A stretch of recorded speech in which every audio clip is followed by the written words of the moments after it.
había un viejo programa de televisión aquí en Argentina que los viernes cantaban: hoy es viernes, joda, joda, joda, hoy es viernes, que era re divertido.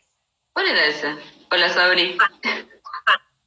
Habla de mi edad, eso. No es Sábado Bus.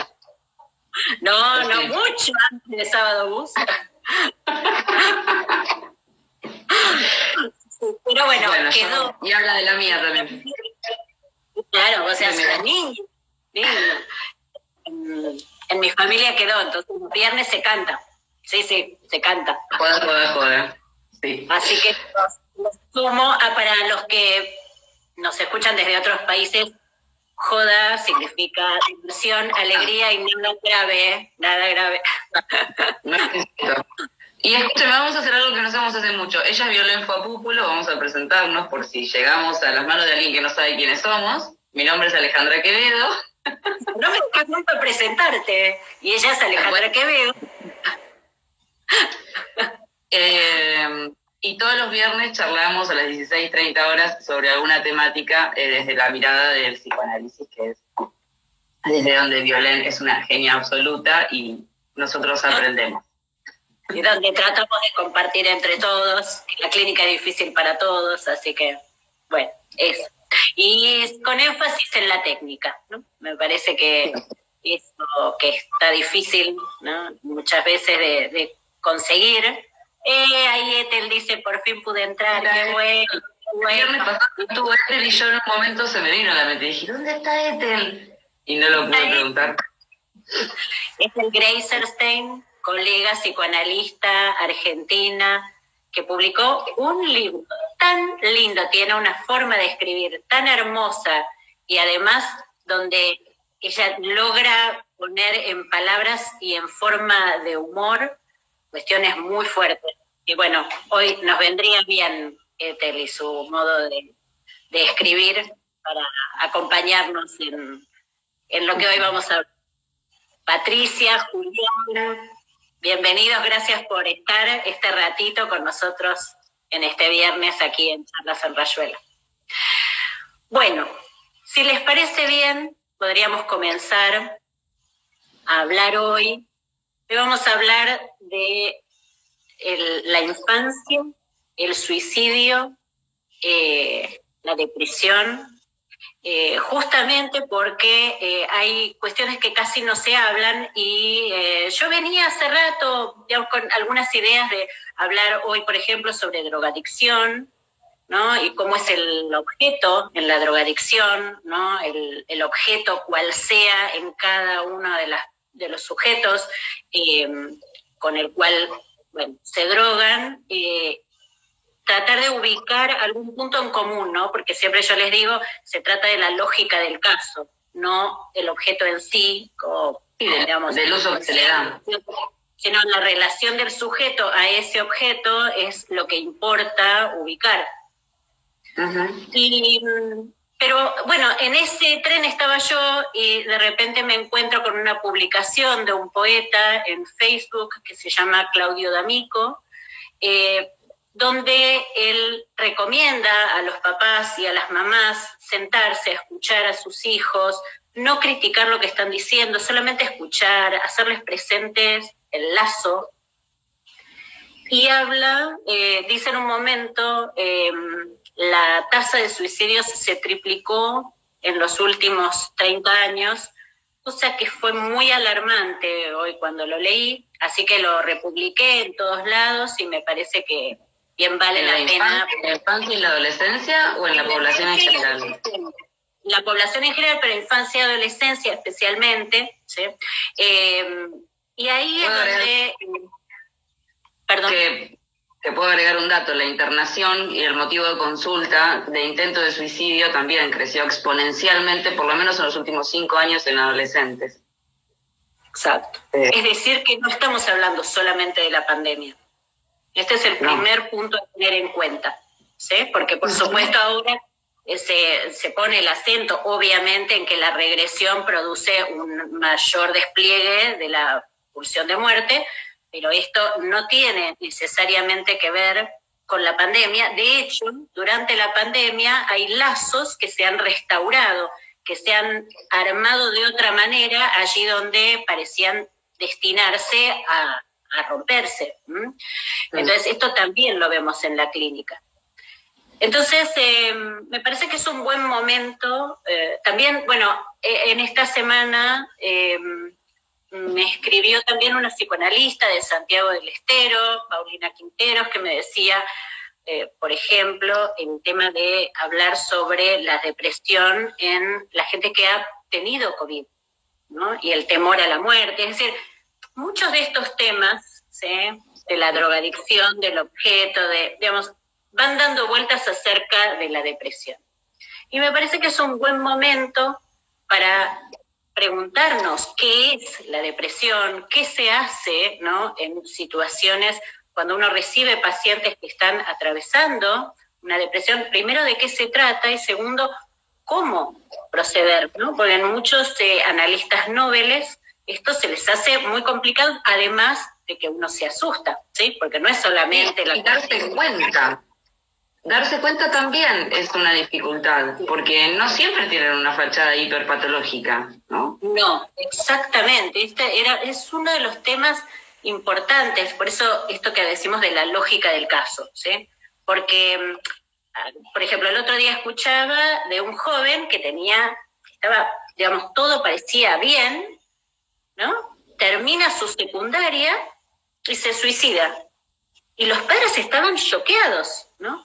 Y bueno, y deja cartas para cada uno diciendo no se hagan cargo, no, esto yo ya lo había decidido hace tiempo. Bueno, y además se tomó el tiempo de escribirle a cada uno, desculpabilizar, ¿no? Cartas muy amorosas, ¿sí?, para todos. O sea, realmente el suicidio en esos casos es prácticamente inentendible.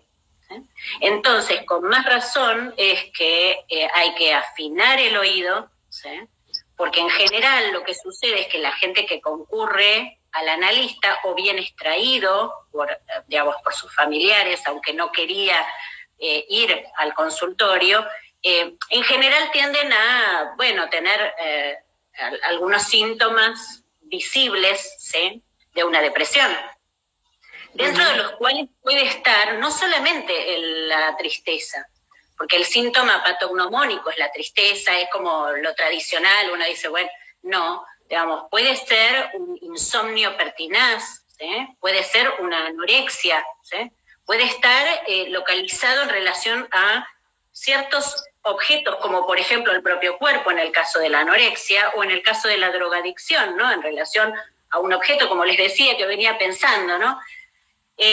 Entonces, ¿de qué se trata en la depresión? La primera cuestión que vamos a ubicar es que la depresión está ligada al hecho de que el sujeto se constituye mediante la alienación al otro. La única forma de sumarse a lo simbólico, al mundo simbólico, a la cadena significante, a la neurosis, que es lo que los psicoanalistas llamamos, ¿no? Lo que tal vez en otras disciplinas se habla de normalidad, nosotros lo llamamos como neurosis.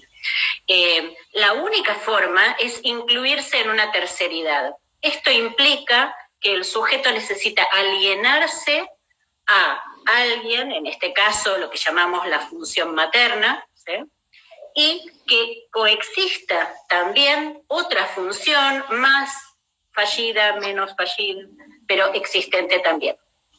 Entonces, la alienación es la condición de vida, ¿sí?, y esto lo demuestra Spitz cuando hace sus investigaciones y descubre que los niños a los cuales no se los mima, no les cantan, no les hablan, solamente los alimentan, se desvitalizan hasta un punto en que mueren, ¿no? Y estamos hablando de cuerpos cuidados, ¿sí?, cuidados desde lo biológico. Entonces, la posibilidad de vitalización tiene que ver con ser algo para alguien. Es decir, la sensación, lo que nosotros los psicoanalistas llamamos falo, ¿no?, esa ilusión de que le pertenecemos, pero pertenecer no en el sentido que ahora se dice, nadie le pertenece a nadie, no. En un sentido fuerte de que para alguien, nosotros somos únicos, absolutamente únicos e irrepetibles, ¿sí? Esta sensación de que yo nací para mi mamá y mi mamá me ama, digo, una de las primeras cosas que se aprende a escribir, ¿no? En castellano, por ejemplo, es una de las primeras cosas que se hace escribir a los niños. Mi mamá me ama, ¿sí? Sabri dice, a partir de la pandemia se ha visto multiplicado en adolescentes más que todo por la falta de ese otro de pertenencia que favoreció, en ciertos casos, las medidas de restricción. Más que todo por la falta de ese otro de pertenencia que favoreció... cuando se están cerrados que no eran especiales para el otro. Tal vez se refiere a eso, Sabri. Claro, puede ser. A ver, ahí es muy importante distinguir un registro imaginario de un registro simbólico. En el registro simbólico, si el lazo está correctamente constituido, voy a ser así muy concreta, digamos, poco ortodoxa en las palabras, pero me importa que entiendan. Si el lazo está bien constituido en términos simbólicos, existe lo que ustedes todos han estudiado como la presencia-ausencia, que implica el significante. Entonces, pueden estar las personas amadas lejos y sin embargo siguen existiendo para uno y uno sigue sintiendo que existe para ellos, ¿sí? Esto implica extrañar, esto implica el agradecimiento, esto implica la deuda, la sensación de que le debemos lo que somos, que los extrañamos. Todo esto forma parte de un bagaje propiamente simbólico. Ahora, respecto de lo que dice Sabrina, es muy importante distinguir de lo que es el corte. Uno diría que en lo real se produjo en relación al aislamiento, ¿sí? Al aislamiento preventivo y obligatorio. ¿Por qué? Porque esto produjo como efecto en lo imaginario la sensación de pérdida de ese lazo. Pero ojo, que si está bien constituido en lo simbólico, el sujeto puede entristecerse, pero el otro sigue existiendo. Ahora, para que alguien se deprima a un nivel tan fuerte debido al aislamiento, es porque hay cuestiones a trabajar a nivel simbólico, sí, estoy hablando específicamente del nudo Borromeo, para los que nos siguen y que, bueno, habíamos estado hablando el otro día con Laila Sarnovich de Córdoba sobre esto, ¿no? Sobre la importancia de trabajar el nudo en lo concreto. Es que en lo imaginario, ¿sí?, lo que nosotros vemos, ¿sí?, está sostenido desde el registro de lo simbólico, ¿sí? Entonces, solamente te cae, se resquebraja ese lazo, ¿sí? Es decir, una depresión mayor, y estamos hablando en términos psiquiátricos, una depresión mayor que implica una gravedad enorme, ¿sí? Eso, digamos, implica que hay cuestiones a nivel de lo simbólico que faltan constituirse, ¿sí?, que es necesario retrabajar. Entonces, cuando hablamos de una depresión que lleva a un suicidio, estamos hablando de una depresión mayor. Pero si ustedes leen, por ejemplo, el DSM-5 a esta altura, estaba pensando, el DSM-4, me acuerdo, en la época, digamos, que yo trabajaba con eso, ustedes van a ver que ahí está. Que tenía todos los libros a mano, la piba. Todo así. Ustedes van a ver que en la formación psiquiátrica, lo que muchas veces los psicoanalistas, o a veces se critica como muy rápidamente, ¿no? Otras disciplinas, se critica rápido, demasiado rápido, ¿no? Y entonces, por ejemplo, dentro de las condiciones que es necesario cumplir para acreditar un diagnóstico de depresión mayor, ustedes tienen, por ejemplo, insomnio o hipersomnia, ¿no? Y entonces, o comida en exceso, o comer en exceso, o anorexia. Anorexia o anorexia. Claro, y ahí uno dice, y cuando se critica rápidamente, es porque es cierto. Es decir, las alteraciones del sueño, no es que necesariamente va a ser uno el que va a dar como consecuencia una depresión mayor u otro. Por eso es muy importante comprender esto que hablábamos, ¿no? Que a veces un niño puede estar muy triste, pero también hay niños muy revoltosos, por ejemplo, en jardines, muy revoltosos que van y se chocan contra las paredes, y no, lo hablamos una vez en relación a la inhibición, a la inscripción de la inhibición, ¿no? Esos niños que todo el tiempo se ponen en riesgo. Esos niños, lo que hay en juego es una dificultad en la constitución del cuerpo, que tiene que ver con una dificultad en la constitución de la relación con el otro, ¿sí? Con el otro fundante, ¿sí? Entonces, vuelvo. La depresión es un trastorno gravísimo que se produce, en algunos casos, porque no ha habido una relación al otro que se constituya como fundante, ¿sí? A nivel simbólico, sin necesidad de decir que se ha ido a una psicosis, ¿no? Sino hay un otro, pero ese otro no ha terminado de funcionar para el sujeto, ¿sí? De modo que lo deje tranquilo en su infancia, ¿no? Vamos a pensar, por ejemplo, ¿no? ¿Qué es la infancia? ¿No? Pensemos, ¿no? La infancia como concepto es un concepto tardío, antes no se pensaba en términos de infancia. Pero si ustedes piensan en su infancia, la infancia es un momento que transcurre por fuera de la temporalidad, donde el tiempo es casi como si se detuviera, y el sujeto tiene una experiencia de su propio cuerpo, de las cosas a su alrededor, que no está mediatizada por el otro, por el encuentro con la realidad, ¿no? Entonces uno escucha en pacientes, ¿no? Cómo se quedaban mirando cierto lugar de la casa donde entraba el rayito de sol, supongamos, ¿no? Y eso no estaba datado en, bueno, eso era a mis 5 años a la tarde, no, es una marca atemporal constitutiva, es decir, la infancia es una etapa importante que tiene que constituirse, ¿sí? Donde el sujeto se experimenta a sí mismo en la tranquilidad de que hay un otro que se ocupa, ¿sí? Cuando no hay un otro que se ocupa adecuadamente, claro, cuando no está ese otro que se ocupa adecuadamente, el niño está preocupado.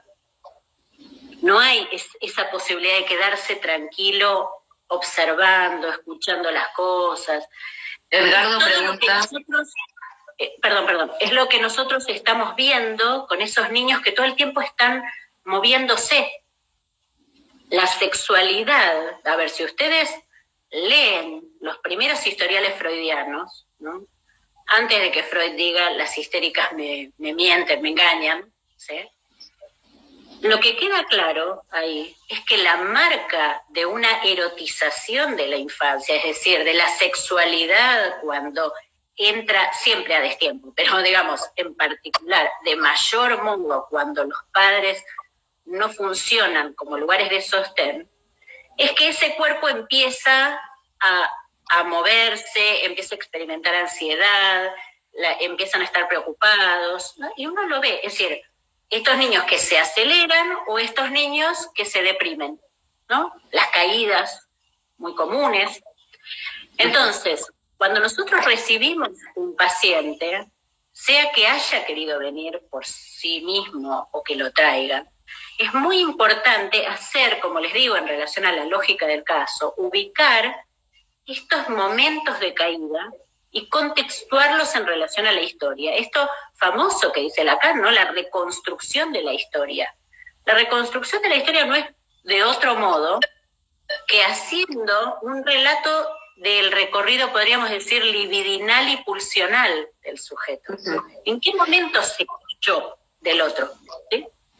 Porque puede ser que se haya caído del otro, o puede ser de alguna manera que no lo haya tenido suficientemente. Puede ser, por ejemplo, una madre deprimida. Cari sugiere, hija de padres muy ocupados, dice, sin disposición, sin tiempo-espacio para el tiempo de la infancia. Ahí está. Un poco lo que decía este poeta que yo les contaba, ¿no? Decía, por favor, no le pidan, no lo estén mirando todo el tiempo, acompañarlo nada más a ese niño, a esa niña, ¿sí? Si alguien llega al suicidio es porque antes seguramente ha producido distintos actings, ¿sí? Y en los niños y en los adolescentes también esto ocurre. Hay ciertos avisos, ¿sí? Hay ciertas situaciones en las cuales no se ha escuchado ese punto de borde en que la estructura siente, digamos, el sujeto siente que no va a poder con ciertas cosas. Y esto, en este momento tan exigido, ¿no? Tan, de alguna manera, idealizado el rendimiento, ¿sí? Los niños sienten muchas veces, niños, adolescentes, que están en un borde, que no llegan. Y esto también hay que escucharlo, ¿sí? Porque si no, se llega a ese momento de gravedad, sin haberse dado cuenta que la cosa era grave para el niño. No importa si es grave para uno. Porque muchas veces se escucha a los papás que dicen, ay, pero eso es una papada. Eso es una papada. Sí, recontra. Merecen, y lo que importa no es lo que piensa uno, porque uno está, digamos, por lo menos 20 años más o menos, no sé, 15, 20, en adelante, digamos, varios años más de recorrido. Pero para esos niños, ¿sí? Esta es la primera vez, seguramente, que pasan por esa sensación de estar en el borde, ¿eh? Entonces hay que prestar mucha atención. Entonces, me parece muy importante, digamos, ubicar, como les digo, ¿no? La reconstrucción de la historia, la cuestión de quiénes son las personas que están allí trabajando, digamos, para sostener a ese niño. ¿Cuán preocupado está ese niño? Que muchas veces no se lo dicen los papás. Perciben, los niños escuchan todo, perciben todo, pero no dicen nada porque muchas veces no quieren preocupar. Si ven a sus papás preocupados, no van a olvidar. Claro. Entonces, ¿quién es el confidente del niño? ¿Hay, no sé, un tío, un primo? ¿Hay confidentes o no? Entonces, y escuchemos ser confidentes, porque a veces los padres dicen, vos no me vas a venir a decir a mí, porque me vino a decir, no sé, hermano, que... y a veces también se desmerece, como que es muy difícil darle lugar a la voz del niño cuando el niño manifiesta algo, sea por donde sea que venga, ¿no? Como se escucha mucho. Por donde sea que venga, y los psicoanalistas también tenemos que abrir nuestra plataforma, y no es solamente recibir al papá o a la mamá. A veces se recibe a la abuela, al abuelo, al primo, al tío, a cualquier persona que esté dispuesta a hablar por ese niño, porque no sabemos por dónde... ese niño es representado y escuchado. A veces es el analista el que tiene que hacer de representante de ese niño para frenar un poco todas esas demandas o ir a los colegios. Pero la verdad que, como siempre decimos, el trabajo de los psicoanalistas es enorme, enorme, porque implica darle entidad a esa preocupación que tienen los niños. Por eso yo hoy les decía, ¿no? No dejarse llevar, a ver, por las apariencias, ¿sí? Que tenga amigos. A veces esta cosa como si dice, bueno, tiene amigos, uno puede tener amigos pero no estar hablando nada con eso. A ver, lo que los padres creen o consideran o ponen la palabra amigos, o que ahora se usa mucho, ¿no? En los ámbitos de los colegios, que se dice, ay, los amigos, ¿no? Todos los compañeros son todos amigos. No. Antes, la palabra amigo estaba reservado para aquellos con los cuales ese niño realmente volcaba su intimidad. Ahora se ha degradado mucho la palabra amigo y todos son amigos, entonces puede ocurrir que ninguno de esos sea un amigo. Entonces, el lugar que ese niño tiene de necesidad de ocupar, digamos, de ser algo para la madre, puede ser muchas veces que termine en no la quiero preocupar, ¿sí? No le voy a traer problemas, ¿sí? Lo cual es mucho más grave, mucho más grave. Y a veces, por suerte, tenemos niños que hacen problemas, digamos, y que traen problemas y que movilizan a todos. Bueno, ahí podemos estar un poco más tranquilos. Hay que agarrarlo a tiempo, porque eso también... Tampoco un descontrol, que el niño haga un poco de ruido, está muy bien. Tienen que hacer. Exactamente. Entonces, claro. Entonces, por eso, cuando ustedes verifiquen que los niños tengan espacio psíquico, ¿sí? Tengan espacio psíquico propio, la experiencia de sí mismos, más allá de que el psicoanálisis diga, no existe el sí mismo, no, digo, más allá de eso, ¿no? Más después nos ponemos en términos simbólicos a ver si eso existe o no, bla, si es imaginario, ¿eh? Pero digo, la experiencia de lo que uno siente con el propio cuerpo, con el propio pensamiento, con las sensaciones, ¿no? La experiencia del niño, que le da su propia entidad, es esencial a la hora de lo que va a tener que construir después. Entonces me parecía importante hoy decirles esto, no olviden recorrer esas funciones, recibir a todos los que quieran hablar sobre ese niño, sobre ese adolescente, ¿sí? Porque entre todos seguramente tienen un pedacito de verdad, ¿sí? Y hay una pregunta. Dale. Una pregunta que hizo Sabri en relación a una psicoanalista que dijo que la gente que se quiere suicidar es gente que no sabe lidiar con su angustia. Y yo quisiera hacer como una aclaración, que la problemática del suicidio, que me imagino que Sabri por supuesto lo sabe porque dijo que era parte de una institución y todo, pero para todos... Sabrina trabaja con cosas muy graves, con situaciones muy graves. Sí. Definitivamente esto no es así, que existen casos en los que el suicidio es una manera de demostrar que ya no se sabe cómo vivir, pero no necesariamente podemos enmarcar al suicidio dentro de no tolerar la angustia, o me parece que es mucho más amplio, hay suicidios dentro de fenómenos psicóticos, hay suicidios muchísimo más amplios, y quería vincular esto, que a veces sí es que no saben cómo vivir, y por eso el suicidio es una alternativa, pero que de ninguna manera se puede decir así de ligero. A mí me parece súper bien lo que estás diciendo. Agregaría simplemente que respecto de esa frase, porque yo entiendo, como todos los colegas, que uno trata de decir en una frase algo que le sirva a la mayoría de las personas y siempre hay situaciones, entiendo, digamos, lo difícil que es, porque bueno, la situación, un poco lo que les estamos diciendo con Ale, ¿no? Es que es una situación muy difícil en general, muy compleja, pero ahí en esa frase para mí la cuestión es sabe. Vos cuando lo dijiste o cuando lo leíste, Ale, decías, no sabe qué hacer con su angustia. Nadie sabe. Nadie sabe. Claro. Sabrina lo retoma otra psicoanalista. Sí.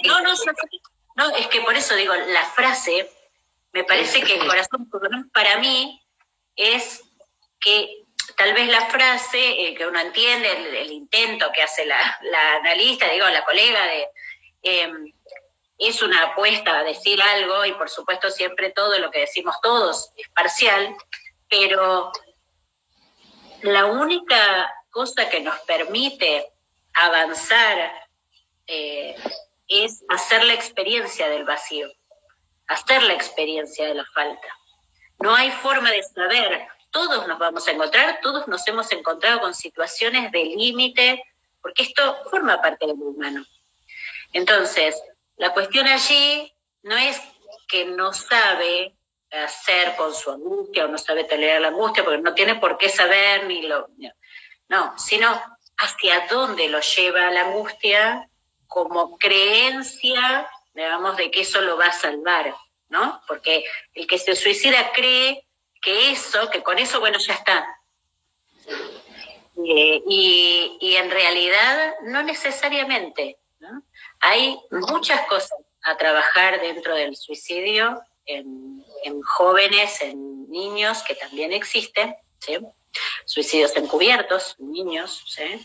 Entonces, Bueno, digamos, esos niños que se trepan a las, no sé, a los bordes de la terraza y que se caen, y uno dice, a ver, ¿qué estaba pasando? Ay, no, bueno, estos textos, hay suicidios, sí, y entonces implican mucha apertura, es muy importante que ustedes como psicoanalistas, ¿no?, que estemos todos muy atentos, ¿no?, porque, bueno, además de la pandemia, ¿no?, además, estas cosas suceden. Y del mismo modo les vuelvo a repetir que la pandemia también trajo la posibilidad de estar más tiempo, ¿no? Para algunos papás que trabajaban mucho, que no tenían tiempo, no tenían chance de compartir con sus hijos, a muchos les permitió instalar algo que tal vez no se había podido instalar por distintas cosas, ¿no? El psicoanálisis, sobre todo, se trata de no culpabilizar, porque la culpabilización es la vía del super yo, la vía de la pulsión de muerte, digamos, no, tiene que ver con, bueno, con la responsabilidad, ¿no?, de que a veces las cosas nos van llevando y algo no se termina de constituir bien, ¿sí? Y la pandemia también permitió que fueran otros tiempos, ¿no?, entre padres e hijos. A veces ha sido complicado, a veces ha sido muy bueno. En algunas familias ha sido muy bueno. Para algunos un monstruo y para otros medio una hada madrina fue la pandemia, la verdad es que... Tal cual. Bueno, tal cual. Suscríbanse al canal. Si les gusta mucho lo que escuchan, se lo recomiendan a todos sus grupos de WhatsApp de psicólogos, psicólogues o analistas, como le quieran decir. Nos recomiendan y nos vemos el viernes que viene a las 4:30 de la tarde, ¿no? Cuando puedan en YouTube. Bárbaro. Nos vemos, cuídense. Chao.